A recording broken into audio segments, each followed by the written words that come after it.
Maravilha, então. Irmãos, boa noite, graça e paz. Graças a Deus que nos dá a vitória por nosso Senhor e Salvador Jesus Cristo. Mais uma oportunidade, que o Senhor nos dá de estarmos aqui reunidos. Para minha surpresa, eu chego em Tibiriçá e não caiu uma gota de água, Em Bauru, derrubou árvore, alagou. Mas aqui não. Mas, glória a Deus, Então nós vamos iniciar o nosso culto, o nosso estudo. Antes nós vamos orar, A irmã Maria não veio hoje porque ela foi passar a noite com a irmã Terezinha, Porque nós pedimos oração a semana passada.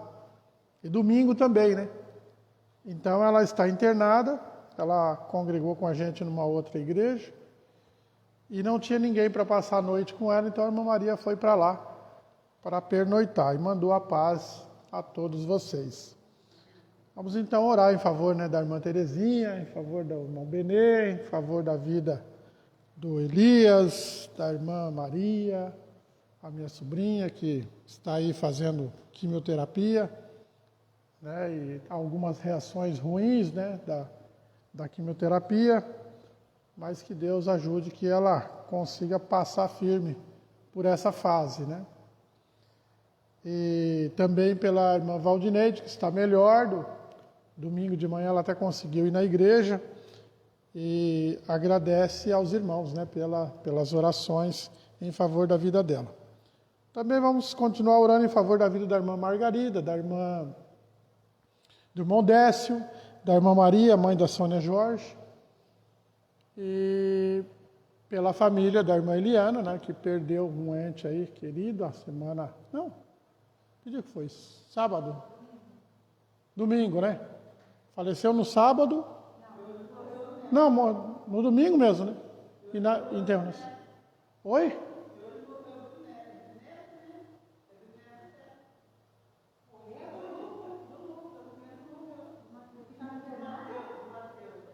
O Mateus? Mas não aquele que a senhora pediu oração, que ele é seu, Ah, certo. Oh, glória a Deus. Muito bem. Nossa, então é mais uma perda. Vamos então ficar de pé e vamos orar ao Senhor, Agradecer a Deus, para que o Senhor possa confortar o coração dos enlutados e nos dar força para seguirmos adiante aí, mesmo com essas dificuldades, sabendo que o Senhor é poderoso para nos livrar. Sempre a vontade de Deus é que vai prevalecer, mas nós temos que orar, pedir, clamar, impetrar cura, libertação, porque esse é o propósito de Deus para a vida da igreja, é abençoar. Então vamos neste momento orar ao nosso Deus. Pai querido e amado, nós somos gratos ao Senhor por esta oportunidade que o Senhor nos dá, de mais uma vez estarmos na Tua casa.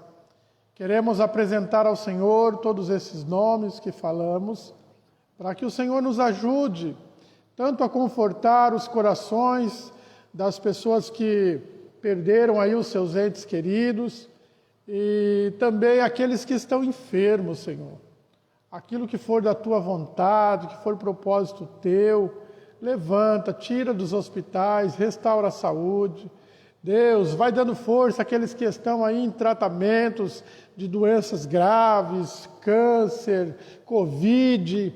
O Senhor é maior do que tudo, e é por isso que nós clamamos ao Senhor.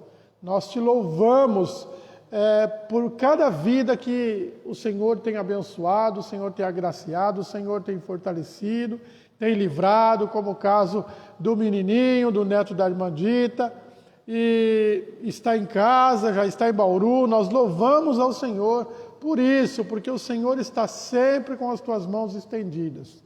Clamamos a Deus porque sabemos que o Senhor nos ouve, e há poder no nome de Jesus Cristo.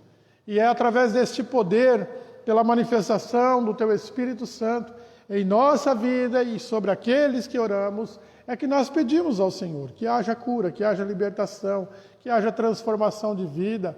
Ó Senhor, no caso da irmã Terezinha, que os médicos realmente encontrem o problema e seja sanado, em nome de Jesus Cristo.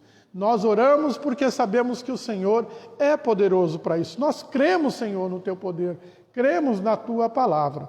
Te pedimos também orientação do Teu Espírito Santo a ministrar ao nosso coração nesta noite, ainda nesse estudo da santificação, que possamos entender, compreender. Ó Deus, nos ajuda na nossa simplicidade, nas nossas falhas, nas nossas fraquezas. Ó Senhor, perdoa os nossos pecados através do sangue de Jesus Cristo e nos ajuda a entender, ó Deus, tudo aquilo que o Teu Espírito Santo coloca em nosso coração, para que venhamos o que diz respeito à nossa responsabilidade. Fugirmos, Senhor, da ação do mal, fugirmos da aparência do mal, fugirmos, Senhor, daquilo que pode nos trazer uma maldade e nos fazer pecar. Nós clamamos ao Senhor e te pedimos nesta noite, em nome de Jesus Cristo, que o Senhor nos ajude, tanto na ministração, quanto na audição, ó Deus, da Tua palavra. Os que nos assistem pelas redes sociais, que sejam agraciados pelo Senhor também. Nós te louvamos e te agradecemos, em o nome de Jesus Cristo. Amém. Glória a Deus. Podeis assentar. Muito bem, nós paramos a semana passada no versículo de número 14, né? Isso, estamos no texto da primeira carta de Pedro,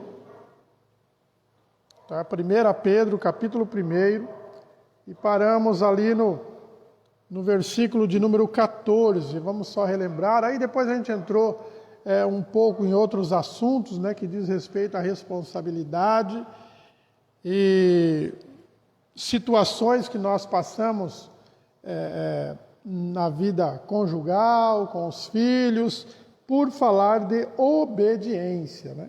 Então, o versículo 14, para nós relembrarmos, como filhos obedientes, não vivam conforme as paixões que vocês tinham anteriormente, quando ainda estavam na ignorância.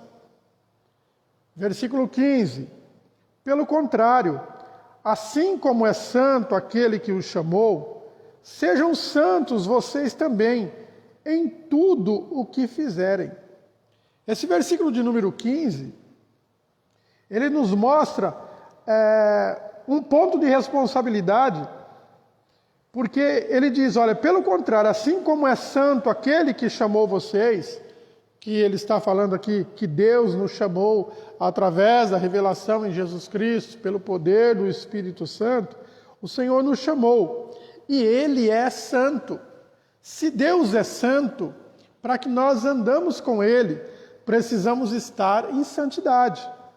Então, em tudo que a gente fizer, em tudo que a gente for ter as nossas atitudes, as nossas falas, os nossos pensamentos, nós precisamos sempre buscar santidade.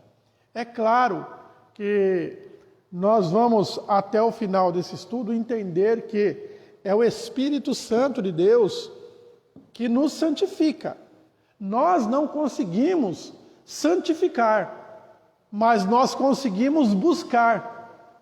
Como ele diz lá em outro texto, segui a paz e a santificação, sem a qual ninguém verá a Deus. Sem santificação, ninguém vai ver Deus. Mas como eu me santifico? Eu não consigo me santificar, mas eu consigo buscar santificação. Eu consigo buscar uma situação em que eu começo a me separar dos desejos carnais, da vida mundana, mas o Espírito Santo de Deus é que faz o processo na minha vida. Por quê? Porque nós temos a carne, irmão. A nossa carne, ela é pecaminosa. Hoje, nós, no termo da situação em Cristo, que somos filhos de Deus, nós somos regenerados, nós somos redimidos através do sangue de Jesus. Então nós não vivemos mais debaixo do jugo do pecado. Ou seja, não somos mais escravos do pecado, mas não nos livramos dessa carne que é pecaminosa. Por isso que ele diz sobre os desejos carnais. Quando diz as concupiscências, o que é isso? É o próprio desejo. Porque o desejo carnal é que nos faz pecar. Se você for analisar os desejos que a carne tem, sempre vai finalizar no pecado, porque a carne está contaminada. Mas nós não estamos mais mortos debaixo do pecado. A lei do pecado já não opera mais em nós. Nós vimos isso, né? No capítulo 5 de Romanos, no capítulo 8, no capítulo 12. Então, não existe mais condenação para os que estão em Cristo Jesus. Por quê? Porque a gente não anda mais segundo a carne. Mas a nossa vivência é segundo o Espírito, que está em contato com o Espírito Santo, que é o que está no nosso coração. Então, quando o meu Espírito quer comandar o meu coração, ele está sempre em contato ou debaixo da sujeição do Espírito Santo. Se o Espírito, meu Espírito, não vivenciar isso, a carne começa a predominar. E os desejos carnais, quais são os desejos? Lembra que nós falamos aquela parábola de Jesus, né? do homem lá que era fazendeiro? O que ele falou? A alma não se alimenta de carne, de projetos carnais, mas da palavra de Deus. Mas a nossa carne sempre vai sempre buscar. Então o que a nossa carne quer? Namorar, comer, beber, folgar, prostituir, adulterar, mentir, roubar, enganar, falar mal dos outros. Você percebe a facilidade que a gente tem? Qualquer conversinha, se a gente não se precaver, a gente está falando mal de alguém. É fatal. Por isso que Tiago fala, cuidado, com isso aqui, a língua. Porque a língua, ela age como se fosse maligna. Porque ela só quer semear contenda. Né? Parece uma serpente, ela destila malignidade, o veneno. Né? Às vezes a gente até fala isso referente a certas pessoas. Né? Fulano de tal parece que tem veneno na língua, porque tudo que fala arruma confusão. Salomão escreveu no livro dos Provérbios, que ele diz que tem pessoas que são dominadas pelo maligno, que os pés delas se apressam para o mal. Já leu esse texto? A língua mentirosa, enganosa, e ele diz que ela solta veneno. Há uma tradução que diz, solta, destila veneno.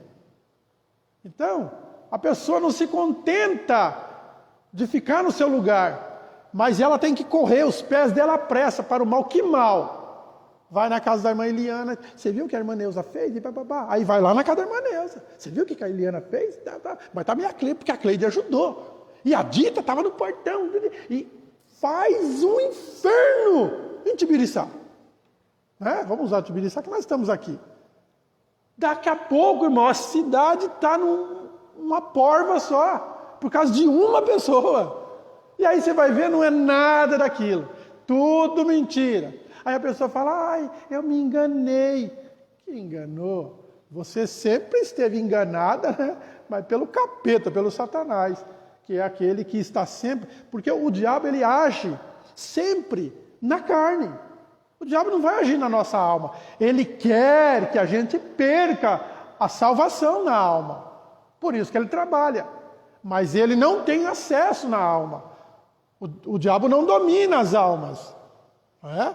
No livro de, lembra que nós estudamos no Apocalipse que, se nós olharmos pela visão milenista, então, se nós estamos aí no milênio, o diabo, ele está amarrado. Amarrado para quê? Ele está preso para quê? Para não enganar as nações. Mas ele continua, ele não faz isso. Então, ele não entra mais na tua mente para te enganar. Ele não consegue fazer isso. Enganar as nações, embora nós estamos aí, né? Prestes a ter uma guerra, se vai ter ou não, só Deus sabe, da Rússia com a Ucrânia, e o Brasil por meio, e tantos outros países, não sabemos o que vai acontecer, mas nós aguardamos no Senhor, sabemos, irmão, tudo tem que ficar ruim, né? Hoje eu recebi mais uma notícia de uma cidade lá do Ceará, onde a turma do PT, né, invadiu uma igreja, Assembleia de Deus, e quebrou tudo lá dentro. Eu não vi a reportagem completa, não sei, né, detalhes, mas o que eu percebi foi isso aí. Adentraram, né, com essas manifestações. Então, o que acontece? Nós vamos orar a Deus e pedir graça, misericórdia. Sim, claro, precisamos nos precaver, precisamos estar sempre com prevenção, isso é normal, natural. Mas nós temos que entender que a palavra de Deus, para se cumprir, vai acontecer disso para pior. Até que aconteça o arrebatamento da igreja, é necessário que o mundo viva uma pólvora só. E é contra quem? É contra aqueles que se diz cristão, é contra aqueles que são seguidores de Cristo. Então, o mundo todo, todas as outras religiões, todos os outros povos vão se voltar ou se revoltar contra o povo cristão. Daqui um pouco, irmãos, eles vão estar culpando toda e qualquer igreja cristã que semeiam contenda, bagunça. Nós somos a escória do mundo, né? Então é necessário o quê? É necessário que se cale essa igreja, que procurem de uma forma, sei lá, perseguindo, matando, prendendo, não sei como é que vai ser, mas que a igreja se cale, porque eles não querem mais. Porque quem é que fala contra o pecado que eles cometem? A igreja. A igreja de Cristo, a igreja cristã, a igreja que está fundada e pautada na palavra de Deus, ela não se convence com esse mundo. Por isso que Paulo fala, olha, vocês não se convençam com esse mundo, de forma nenhuma, mas renovam o vosso entendimento sempre na palavra do Senhor. Por quê? Porque nós não vamos ser coniventes com essa escória. Cada um faz da sua vida o que bem acha que quer fazer. Né? Porque tem gente que acha que ele faz o que ele quer, mas se não faz o que o Espírito de Deus quer, está fazendo o que o diabo quer. Então é necessário que tudo isso aconteça. Da mesma forma que, para que Jesus ressuscitasse e entrasse no céu como vencedor de tudo, reinando sobre tudo, era necessário que ele morresse. E para morrer era necessário que padecesse. E para padecer era necessário dele ser condenado, dele ser julgado e dele ser traído por alguém. Por isso que aconteceu tudo isso. Então a palavra de Deus, ela vai cumprir-se tudo, né? Tudo. Toda a palavra do Senhor vai se cumprir. Algumas profecias já se cumpriram e outras ainda irão se cumprir. E uma delas é a que nós mais esperamos. É Jesus Cristo voltar para arrebatar a sua igreja. Bendito é o nome do Senhor.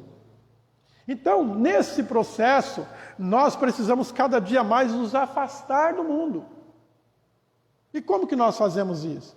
Baseado no poder que o Espírito Santo manifesta em nossas vidas, ele nos santifica. Mas cabe a nós buscar esta santificação. E como que eu busco? Parando de ter os desejos, ou de cumprir os desejos carnais, ouvindo a voz do Espírito Santo de Deus que fala aqui no meu coração, em todo momento, vamos buscar Deus, vamos orar, vamos jejuar, né? Vamos falar bem, vamos fazer benignidade. Então, se nós ouvirmos tudo que o Espírito Santo de Deus fala ao nosso coração, então nós passamos a viver como filhos de Deus. Se Deus vive em santidade, e ele requer santidade, e para encontrarmos ele precisa de santidade, e é por isso que o Espírito Santo nos santifica a cada dia, mas pela minha responsabilidade, eu preciso me afastar daquilo que me faz mal. Tá certo? Alguma pergunta? Não? Vamos lá então, versículo de número 16, porque está escrito, sejam santos, porque eu sou santo. E, se vocês invocam como Pai aquele que, sem parcialidade, julga, segundo as obras de cada um, vivam em temor durante o tempo da peregrinação de vocês. Este versículo, Pedro faz uma colocação.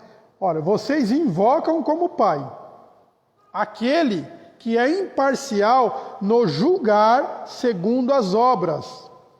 Vivam em temor durante o tempo de peregrinação. Qual é o tempo de peregrinação nosso? O tempo que nós estamos vivendo aqui. O tempo que nós nascemos e até chegarmos à nossa morte. Esse é o tempo de peregrinação. O que quer dizer peregrinação?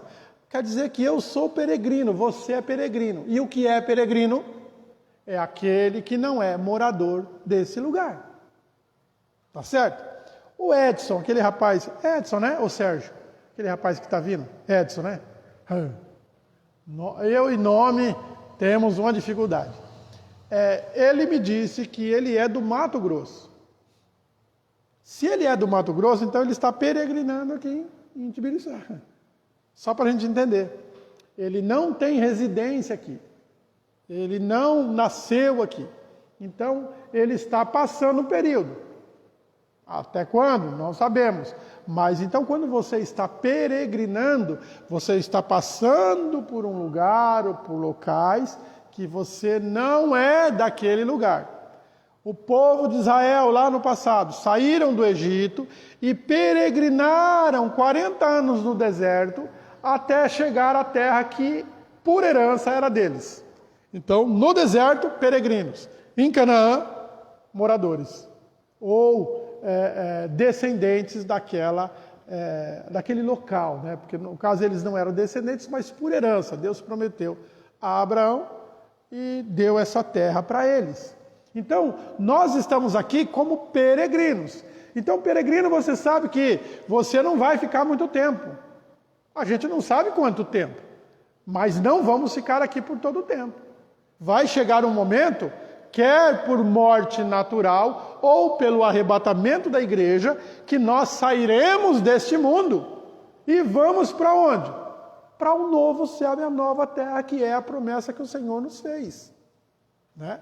Esses dias eu falei aqui a respeito de quem não morrer, quem for arrebatado, não vai para o céu. Aí me perguntaram no Atos, como se explica isso? Se a vida inteira nós ouvimos falar que o nosso futuro é o céu. Mas veja bem, de um grosso modo, quando a gente faz aquela visão macro, uma visão global, então veja bem, se Deus está no céu, se Jesus está no céu, então logo nós classificamos, né, que vamos para o céu. Mas nós vamos para onde Jesus está. Aí eu disse para ele, olha esse texto, aonde Jesus diz assim, eu vou para o Pai, mas eu voltarei e vos levarei. Aí ele diz para o céu. O que ele diz? Quem lembra? Vos levarei para mim mesmo, para que onde eu estiver, vós estejais também. Então ele não disse, é o céu. Ele disse, na casa do meu Pai há muitas moradas.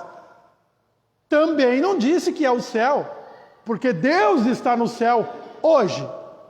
Mas a promessa da palavra de Deus, porque a Bíblia, irmãos, ela é complexa. A Bíblia não é em partes derivada e uma coisa não tem nada a ver com outra. Ela é um complexo total. O que começa em Gênesis vai terminar em Apocalipse. Toda a conclusão da raça humana, do plano divino da salvação, ele inicia em Gênesis e conclui-se após o Apocalipse. Mas o Apocalipse que anuncia. E o que ele anuncia? Que quando Jesus vem, o céu se abre, ele arrebata a igreja, ele faz o julgamento do trono branco, condena todos aqueles que tem que condenar e aparece novos céus e nova terra. E é lá que habitaremos para toda a eternidade com o Senhor. Por isso que eu disse, não é o céu. Aonde é? É novos céus e nova terra. Ah, mas será que Deus vai renovar essa terra e a outra? Não sei, irmãos, a Bíblia não é clara sobre isso. Porém, o que nós precisamos prestar atenção é por que ele renovaria essa terra para vivermos nessa terra se o nosso corpo não é como é agora. É um corpo glorificado. Como que um corpo glorificado vai participar do que daqui? É por isso que quando a gente pensa que a gente conjuga esse corpo, aí a gente fala que vai ter horta, que a gente vai carpinar, vai plantar. A gente viaja, cada um tem um pensamento. mas biblicamente, pelo que o Apocalipse descreve, e é Cristo que faz a descrição para João, ele diz novos céus e nova terra. Mas para que nós chegamos a Cristo, nós precisamos chegar a Ele como varão perfeito. E o processo inicia-se aqui. Por que que ele diz santificação? Que é separação do mundo. O que vive nesse mundo? Não é o nosso corpo? As irmãs pintam unha, passam batom, né? Esmalte, tudo no corpo. Por isso que tem algumas denominações que falam, isso aí é pecado, mas o corpo, esse corpo não vai para o céu. Não é? Não tem nada a ver isso. Mas o corpo, ele vive para essa terra, por isso que ele quer saber de pecar. Porque por ele fica aqui muito bem, obrigado. Mas o espírito, a alma, não ficarão aqui. Por isso que qualquer pessoa que quando desfalece, quando morre, a carne tomba, o espírito volta a Deus, porque é de Deus, e a alma vai diante de Deus, se for escolhido de Deus, e o que não é escolhido, a alma já vai para o inferno, que lá no dia do julgamento também será lançada no lago, e esse lago vai arder com fogo e enxofre. E é por isso que nós temos que louvar a Deus, porque o Senhor nos chamou. Nós todos estamos aqui porque Ele diz, vocês não me escolheram, mas eu escolhi vocês. E vos nomeei. Como Ele nos nomeou? Como servos, como filhos de Deus, como nação santa, geração eleita, sacerdócio real, povo adquirido. Nós fomos adquiridos pelo Senhor. E é por isso que o Espírito de Deus sempre vai fazer o processo da santificação para a nossa vida. Tem aquele texto que diz, aquele que é sujo, suje-se ainda. Lembra? O que é limpo, limpe-se ainda. A ideia que nós temos, se você é dos limpos, hoje nós temos consciência que se começar a chover e a gente for numa rua de terra que se torna barro, não é? Quando a água entra em contato com a terra, forma-se barro. Se a gente for lá e deitar naquela lama e virar para lá e virar para cá, a gente tem consciência que vamos ficar imundos, não é isso? Que nós podemos pegar até uma doença, dependendo de onde está vindo aquela água. Se é uma água que pode misturar com algum esgoto, vai nos trazer enfermidades. Mas quando nós éramos crianças, tínhamos essa consciência? Irmão, eu me lembro que em São Paulo, a gente pegava, São Paulo, muitos lugares que é umas descidas e subidas que é coisa de louco, né? E a gente colocava tábua na guia, na sarjeta, né? Naquelas ruas que era declive, e a gente subia em cima da tábua na enxurrada. Ia até lá embaixo, chegava lá naquele monte de barro, e nem todas as casas tinham esgoto encanado. Então, de vez em quando, aparecia um esgoto por meio, e a gente não estava nem aí, não se preocupava. Era necessário que o pai fosse lá fora, falar, vem aqui, não brinca mais nessa água, porque essa água está suja, está contaminada, você vai ficar enfermo, você pode até morrer. Mas nós não tínhamos consciência. Agora, depois que nós deixamos de ser meninos, deixamos de ser infantil e nos tornamos adulto, a nossa posição é diferente. A nossa posição é diferente. Se eu sei que eu posso ser contaminado por uma doença, por que eu vou lá?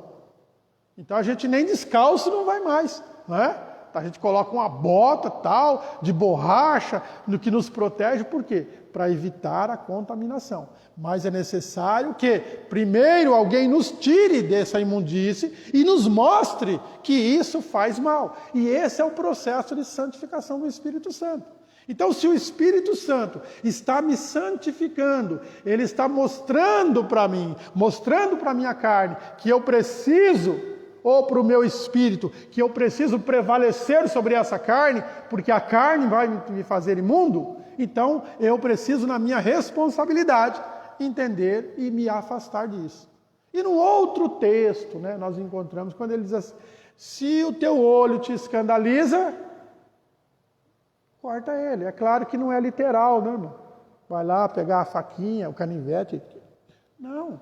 Se o teu braço, a tua mão te escandaliza, então ele está mostrando o quê? Se você vai a certo lugar, ouve certas coisas, vê certas coisas e conversa certas coisas que vai te fazer mal, arranca isso.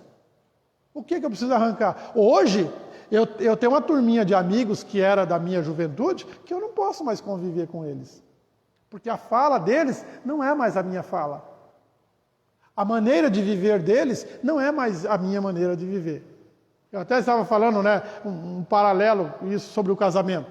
É a mesma coisa. Então o casado, ele já não pode mais passar a noite gandaiando, porque agora ele tem esposa, ele tem família. Então é diferente. Aí alguns falam assim, quer dizer que eu tenho que parar de viver? Tem que parar de viver aquilo que você vivia. Então por que casou? Não casasse. Fica solteiro. Não é? Fica para titio. Morre sozinho. Mas se você optou por uma vida casada, então respeite essa vida casada. Respeite a quem você casou, quem é o seu cônjuge. Porque senão você não tem um bom relacionamento. E como que nós vamos ter um bom relacionamento com Deus, se o Espírito Santo de Deus não pode habitar no nosso coração, porque o nosso coração é pecaminoso, é maldoso. Então, de duas uma, ou eu não fui regenerado, ou o Espírito de Deus não habita em mim. Porque uma pessoa que é chamada, ela é regenerada e começa o processo da santificação. Nada é assim. A gente veio do mundo com uma bagagem e de repente, não, é um processo de santificação. Por quê? Porque você não se livrou dessa carne ainda. Mas ele está dizendo, olha, aqueles que você chama de pai, ele é santo. Ele exige uma santidade. Então, se eu sei que eu vou me embriagar, por que eu vou parar lá no bar para conversar com meus amigos? Eu vou começar a conversar com meus amigos. Aí, não, toma uma cervejinha aqui. Não. Toma uma batidinha de limão. Daqui a pouco você está numa cervejinha, daqui a pouco você está num uísque, daqui a pouco você está num conhaque, daqui a pouco você está chegando em casa, né, chamando Jesus de Genésio. E aí? Não é? Tem gente que fala assim, nossa, esse pastor é muito exagerado. Não sou exagerado, eu sou realista. Agora, cada um vê a ficha como quer. Então nós sabemos, porque o inimigo tenta sobre a nossa vida, não é naquilo que somos fortes, é naquilo que somos fracos. E cada um de nós temos uma fraqueza, não é? A gente até brinca às vezes. Fulano tem, o ponto fraco de fulano é tal coisa. A gente gosta... Bom, agora eu parei um pouco porque a minha esposa fica falando para mim, para com isso, né? Mas eu gostava muito de fazer cócega nos outros. Ela fala, bem, isso é uma coisa chata, mas é tão gostoso, né? Então, quando eu percebia que alguém, quando você relava aqui nas costelas, a pessoa dava aquele pulo, pelo amor de Deus, bom, a gente deitava, né? Mas, por quê? Porque você vai tentar a pessoa no ponto fraco dela. Claro que é uma brincadeira, mas imagina o capeta. Então, se o teu ponto fraco é olhar para um moreno alto, bonito, sensual, o que ele vai colocar na tua frente? Um loiro dos olhos verdes? Claro que não. Ele vai colocar na tua frente exatamente aquilo que é o desejo do teu coração. Não que você está desejando, não estou dizendo aqui que... eu falei do homem porque só tem mulher na plateia aqui, né? Agora não sei do outro lado da câmera, quem está aí, se é homem ou mulher, mas imagina isso. Sempre os nossos pontos fracos é que o diabo vai trabalhar. É sempre assim. Eles trabalham nas coisas principais, naquilo que pode levantar um desejo. Por que ele chegou para Jesus e ele fez 3 propostas para Jesus? Quais foram as propostas? Adoração, reino e alimento.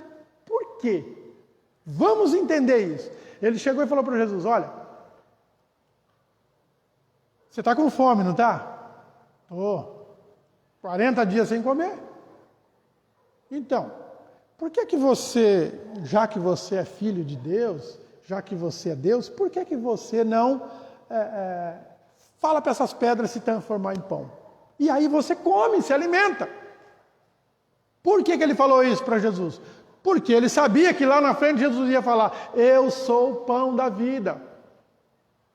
Então Jesus se coloca, tanto que nós ministramos a ceia, nós participamos da ceia do Senhor, como? Simbolizando o pão, simbolizando o corpo de Cristo, aonde nós mostramos compromisso com o Senhor. O cálice simboliza o sangue que nos libertou de todo o pecado. E isso é compromisso com o Senhor. Então, o diabo tenta ele, que ele podia falar: não, verdade, né? Eu estou com fome e tal, qual que é o problema?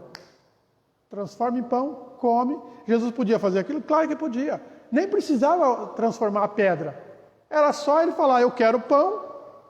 O pão apareceria. Não descia maná do céu no deserto? Não é? Simplesmente por uma palavra de Deus. Não sei se eram os anjos que ficavam jogando cesto assim, né? Cada um simboliza de uma forma.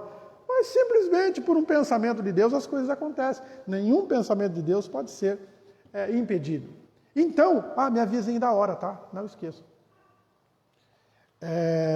Então, a segunda vez ele pega e leva Jesus no alto. E ele mostra todos os reinos. Todos os reinos. E ele fala o quê? Olha, se você quiser tudo isso para você, eu te dou. Mas o que ele pede? Se você se prostrar e me adorar. Por quê? Porque Jesus é digno de toda a honra, toda a glória, todo louvor e toda a adoração. O diabo tinha autoridade para falar isso para Jesus? Tinha. Porque os reinos eram não de posse dele, mas ele podia fazer o que ele quisesse nesses reinos. Porque foi dado, foi permitido por Deus que o diabo fizesse isso. Porém, quando Jesus morre e ressuscita, Jesus toma isso do diabo. Todo o poder é me dado nos céus e na terra, inclusive poder sobre todos os reinos. E aí acaba-se. Então a tentação, ela vem sempre naquilo que nos mostra fraqueza, ou naquilo que nós, na carne, mais desejamos. Se fosse alimento, por exemplo, se fosse pecado comer pudim, o que você acha que o diabo ia pôr na minha frente? Pudim de leite condensado. Eu amo pudim, que delícia, não é? Então é dessa forma. Tem pessoas que fazem dieta. A irmã Maria agora está fazendo dieta. Eu dou risada, barato. Tem pessoas que fazem dieta. Você está fazendo dieta? Você faz isso? Meu Deus do céu. Sim. Uma dieta pré-diabetes. Isso. Muito bem. Mas, isso. Então, doces, geralmente você não come. Então, aí o que acontece? Se o diabo vai tentar a vida da irmã Liane, ele vai trazer uma macarronada? Não. Uma lasanha? Não, ele vai trazer pudim, doce de leite, doce de abóbora, sei lá, fala um doce que você amava. Doce de leite. Justo o que eu falei aqui. Doce de leite. Então, o que vai aparecer? Lembra de Jacó e Esaú? O que foi? É óbvio que ali não foi o diabo. Não, né? Ali é a ação de Deus, não do diabo. Mas vamos entender só a questão do nosso desejo. Do nosso desejo. Esaú vem cansado de ir à caça e não caçou nada. Ele não conseguiu pegar nada. Ele vem cansado, com fome. E o que é que Jacó tem na mão? Uma tigela. Com, sei lá, né? Diverge-se muito o que é que tinha naquela tigela. Uns dizem que é salada, outros dizem que eram alguns legumes cozidos. Sei lá. Ele vem com um prato, né, de lentilha e mais algumas coisas. E aquilo está cheirando bem. Vamos imaginar então Esaú saindo do meio da mata, sei lá, embora onde ele estava no deserto, ia ter mata. Não sei, Esaú chegou perto da tenda. Jacó sai com o quê? Aquilo na mão. Mas já era o propósito de Jacó. E Jacó não enganou, né? Mas aí não é questão do diabo. Mas Jacó chega. E aí ele fica louco. Ele falou: me dá um pouco disso aí. Por que Jacó não deu metade para ele? Jacó tinha acabado de fazer, porque aquilo era bom de Jacó fazer. Jacó sabia fazer, ele gostava disso. E a mãe dele ainda ajuda, né? Aí fica tudo de bom. E aí quando ele vê que Esaú está morrendo, ele percebe que Esaú está morrendo de fome, está muito cansado, e que ele pode levar vantagem com aquilo que ele tem na mão, o que ele faz? Ele fala assim, eu te dou. Você me dá? Te dou. Mas, te dou não. Vamos fazer uma troca. Eu troco esse prato pelo ato da primogenitura. O que era a primogenitura? Todo primeiro filho, homem, recebia a bênção do pai como o maior em sua casa. Então o pai morria, quem que ficava no comando? O filho mais velho, por ser o primogênito. E isso Deus que falou. Deus falou, vai abençoar todo o primogênito, porque ele recebe uma bênção especial. E Jacó, vamos lembrar que desde o ventre já estava brigando, porque ele queria sair primeiro, porque ele queria ser primogênito. Não é? Aí, por isso que, irmãos, o trabalhar de Deus é antes da gente nascer. Né? As coisas acontecem antes da gente nascer. Já nasce, ninguém surpreende Deus, não. De forma alguma. Já nasce fazendo a vontade de Deus e o querer de Deus. E aí, ele nasceu segundo, nasceu depois, grudado no pé. A Bíblia diz que ele estava segurando o pé de Esaú. Né? Imagina o transtorno que deu para a mãe. Né? Nasce um filho e o outro atrás com o braço assim, sei lá como é que cortava o cordão umbilical naquela época, né? Sei lá se não estava enrolado no pescoço de Jacó. Me imagina, tem hora que eu imagino cada coisa. Mas vamos lá. E aí ele pega e fala, você me dá o direito da primogenitura. E eu te dou o prato de comida. Aí Esaú, ele fala uma coisa que muitas vezes nós falamos, e isso pesa sobre nós, quando nós falamos assim, que me importa isso? Você entendeu?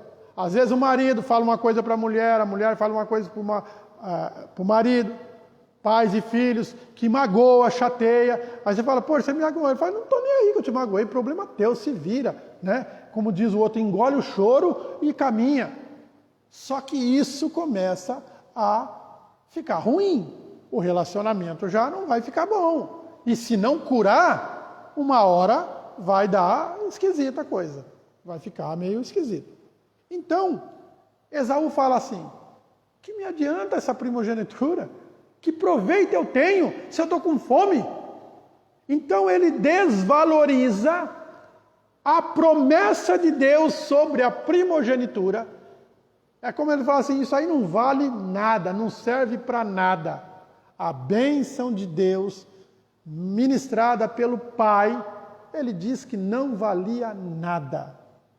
E Deus tira dele essa bênção e coloca sobre Jacó. É por isso que o trabalhar de Deus vem sobre Jacó e não sobre Esaú. Porque talvez seria Esaú o pai das nações. Mas não foi, porque a bênção de Deus não estava com Esaú, e sim com Jacó. Por causa de um prato de lentilha, ele trocou. Por quê? Porque aquilo, talvez, Jacó já sabia, às vezes Jacó ouvia ele falar para a mãe, nossa, eu amo isso, que delícia, é o meu prato predileto. A gente vive falando isso, né? Lasanha, para mim, irmão, lasanha e churrasco é meu prato predileto.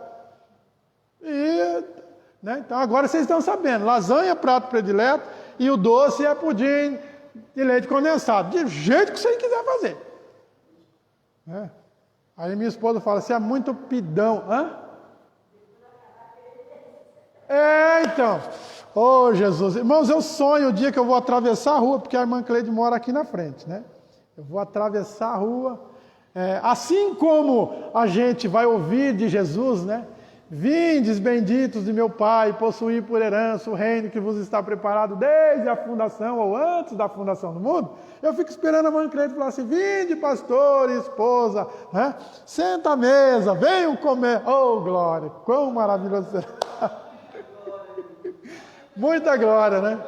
Muita bênção. Cleide, olha, bênção de Deus. Então, irmãos, veja bem, naquele dia, Jacó tentou Esaú, e Esaú não vigiou e caiu na tentação. Aí lá na frente ele vai enganar aí o pai dele, porque ele precisava que o pai impetrasse a bênção.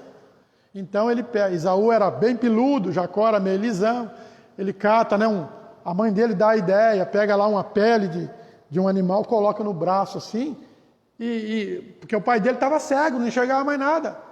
Aí o pai coloca a mão, toca, vê que é Esaú, porque ele fala que está lá com os pelos, e ele coloca, Jacó coloca a mão sobre a coxa de Isaac, e ele impetra a bênção, mas antes ele ainda fala, a pele é de Esaú, mas o cheiro é de Jacó.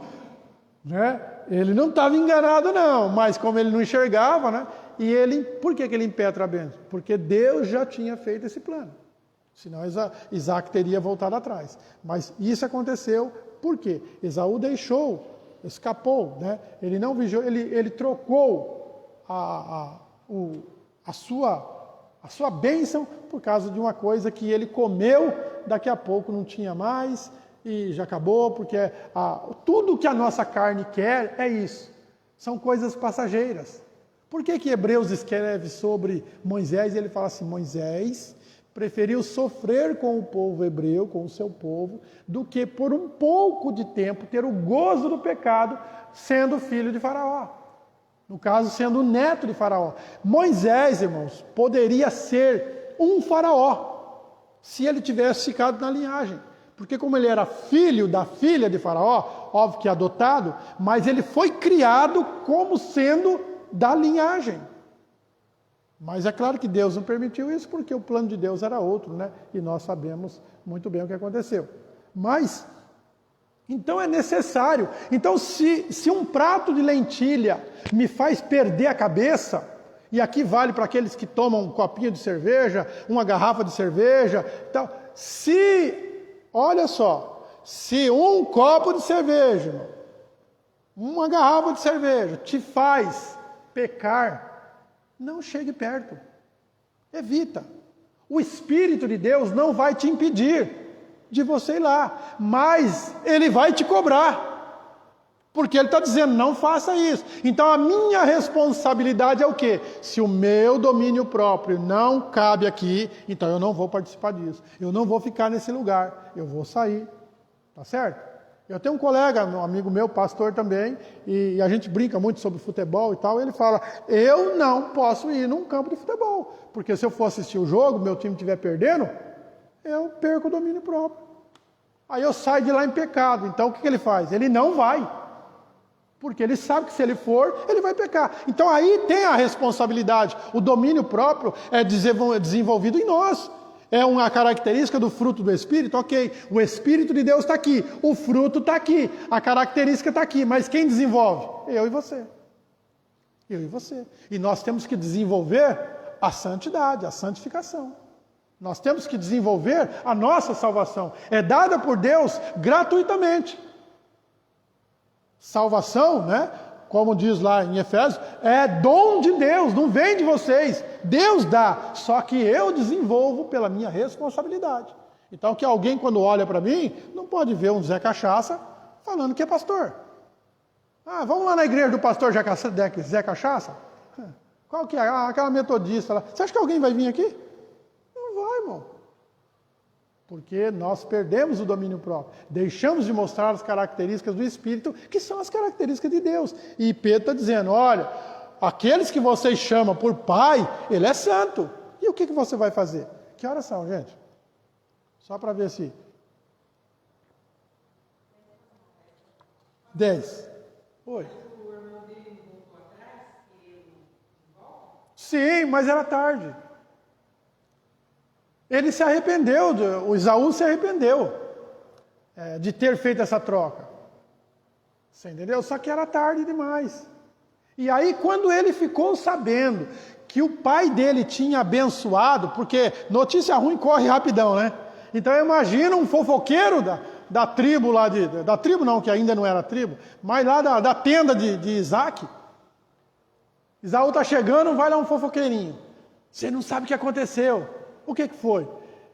O teu pai abençoou Jacó. Como assim? Com a bênção da primogenitura. Ah, mas isso aí era meu. Ai, você não trocou pelo prato de leite? Não, eu não quero isso. Aí ele chega lá e ele toma ciência, e aí o que ele faz? Aí ele fala, eu vou matar Jacó. E é onde Jacó zarpa, né? A mãe de Jacó ainda protegendo ele, fala assim, vai lá para casa do meu irmão, vai lá para casa de Labão.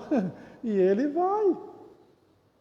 E é lá que ele vai trabalhar para Labão, 7 anos. Aí ele é enganado lá, né? E depois Deus troca o nome de Jacó, que significa enganador, para Israel, que é pai das nações.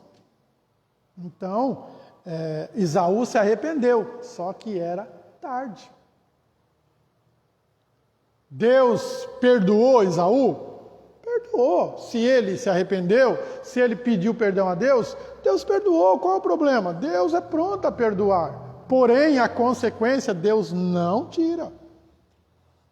E ele sofreu a consequência, né? Ficou sem a bênção da primogenitura. Ele disse que não valia nada e para ele não valeu mesmo. E aí Jacó vem, né? Depois de casar com as duas, aí há uma prosperidade muito grande na vida de Jacó e vai culminar nas 12 tribos de Israel, né? E tudo o que aconteceu, né? Jacó, depois Israel, foi ponto principal também, né? Então é Deus de Abraão, Deus de Isaac, Deus de Jacó. Era para ser Deus de Abraão, Deus de Isaac e Deus de Esaú. Então isso para a nossa vida, nós temos que tomar. Quantas vezes a gente não dá uma de Esaú? Quantas vezes? Gente, vamos para o culto. Ah, que um culto vai mudar na minha vida? Nada, eu vou ficar aqui assistindo Faustão. Sei lá. Faz tanto tempo que eu não fico em casa no domingo às 19 que eu não sei nem o que passa. Mas, né? A gente troca por tantos pratos. Muitas vezes a gente troca um período de oração. Sabe quando você começa a sentir um desejo de orar? Você fala, olha, estou sentindo. É o Espírito Santo falando, vai orar, vai orar, vai orar. E a gente às vezes troca por um filme, troca por uma revista, troca pelo celular, né? Então as coisas carnais, elas trabalham para difundir as espirituais. A nossa carne luta contra o nosso espírito. Pela carne nós vamos para o inferno. Por isso que Paulo, ele trata muito... Romanos capítulo 6, nós ainda não lemos. Vamos ver se a semana que vem, se Deus permitir, a gente dá uma pausa aqui e lê o capítulo 6 de Romanos, que ele vai mostrar muito bem sobre a lei da carne, a lei que predomina na carne. É a que nos faz pecar e a que nos leva para o inferno. Mas agora não estamos mais debaixo da lei do pecado, da lei da carne, mas estamos no Espírito. A hora é esta, né? Jesus falou que os verdadeiros adoradores adorarão ao Pai em espírito e na verdade que é Ele. Então é desta forma. Nós precisamos ter a responsabilidade nós temos. Tem hora que você pega a Bíblia e fala, eu vou ler depois. Por que não ler agora? Por que não? Às vezes a gente fala assim, eu não vou ficar perdendo tempo, mas nunca perdemos tempo orando, nunca perdemos tempo lendo a Bíblia, nunca perdemos tempo meditando, não é? Não, nós sempre ganhamos isso, porque a carne está sendo mortificada. Bendito seja o nome do Senhor. Então, muitas vezes, a gente recebe, que nem eu já recebi vários convites para ir em certas festas que não é conveniente. Eu vou acabar pecando lá. Por quê? Vou beber, chacar? Não. Mas lá tem pessoas que fazem isso. E tem certas coisas que eles fazem que eu acabo não ficando quieto. Eu sou meio bocudo, não sei se é porque a boca é grande. 5 minutos? Está a hora de parar, né? Então, muitas vezes, você acaba falando o que não deve, ofendendo pessoas. Então, para você livrar disso, você fala, não vou. É uma prudência. E a Bíblia diz que nós precisamos vigiar e orar. Vigiar primeiro. Não adianta você ficar o dia inteiro orando e não vigiar. porque é a vigilância que nos impede de cair na tentação. Talvez Esaú fosse um homem de oração, mas não vigiou na hora de falar e perdeu a primogenitura. Amém? Que Deus nos abençoe, que o Senhor nos guarde. Vamos parar por aqui e, se Deus permitir, continuaremos na quarta-feira que vem, em nome de Jesus. E louvamos a Deus pela vida dos irmãos. Vamos ficar de pé então, vamos orar ao Senhor. E domingo, se Deus permitir, estaremos aqui adorando a Deus. Família Moraes, estamos aqui. Está com dor, irmã? Ai, tá. E agora tem mais um nenenzinho para ajudar aí, né? Quando ele dá umas viradas aí. Curve tua cabeça, fecha os teus olhos. Pai querido e amado, Deus santo e verdadeiro. Obrigado, Senhor, por tudo que tens falado ao nosso coração. Nos ajuda a entender e compreender cada dia mais a tua palavra. Que o teu Espírito nos revele, Senhor, esses segredos que o Senhor tem guardado. E a tua palavra, Jesus Cristo já disse, que o Senhor ocultou aos sábios entendidos e revelou aos pequeninos. E nós estamos felizes, ó Pai, de ser os teus pequeninos. Nos ajuda, nos conforta, nos consola, nos edifica, nos fortalece, na graça que há em Cristo Jesus, pelo poder do teu Espírito Santo. Leva-nos em paz para os nossos lares, guardando, livrando de todo mal e de todo perigo. Senhor, que tenhamos uma noite abençoada. Que tenhamos, Senhor, um restante de semana abençoado, porque o Senhor é bom e até aqui nos tem ajudado. Que possamos te servir, te seguir e o teu Espírito sempre nos guiar. E se for da tua vontade, se o Senhor permitir, domingo estaremos aqui reunidos, Senhor, às 19 horas, para te louvar e te adorar e engrandecer o teu nome e continuar dizendo que Jesus Cristo é o nosso Redentor e Senhor para todos sempre. Amém.